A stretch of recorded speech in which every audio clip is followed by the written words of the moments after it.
সালিশের নামে জনগণের কাছ থেকে টাকা খাওয়া এটা বিএনপিতে নিষেধ। ইতিমধ্যে বিএনপির পক্ষ থেকে প্রেস রিলিজ দিয়ে স্পষ্ট করা হয়েছে বিএনপির কোন নেতা কর্মী সালিশ করতে পারবে না। বিএনপির কেউ যদি সালিশ করে, আমি রাশেদ খান যদি সালিশ করি, এই আইন আদালতের প্রয়োজন আছে। সুতরাং বিএনপির কোন নেতা সালিশে বসতে পারবে না। আমি আজকে স্পষ্ট করলাম, যারা বিএনপি করতে চান তারা শহীদ প্রেসিডেন্ট জিয়াউর রহমানের আদর্শিক নেতা মেনেই আপনাদেরকে বিএনপি করতে হবে। আমাদের বাংলাদেশের মাননীয় প্রধানমন্ত্রী যেভাবে তিনি দুর্নীতির বিরুদ্ধে, মাদকের বিরুদ্ধে সোচ্চার হয়েছেন, এইভাবে আপনাদেরকে সোচ্চার থেকে রাজনীতি করতে হবে। রাজনীতি মানে কি? রাজনীতি মানে কি চাঁদাবাজি? রাজনীতি মানে কি লুণ্ঠন করা?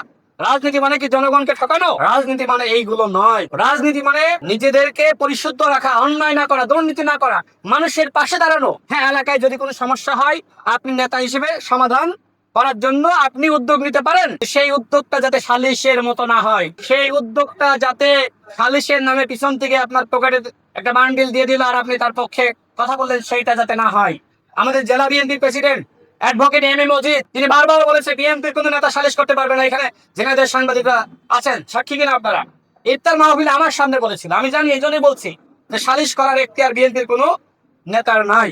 সুতরাং এই সালিশ এগুলো আমাদের বন্ধ করতে হবে। সর্বশেষ বলবো যে আমরা লক্ষ্য করছি আমাদের বিশেষ করে জামাল ইউনিয়নের নাটোপাড়ায় প্রতিদিন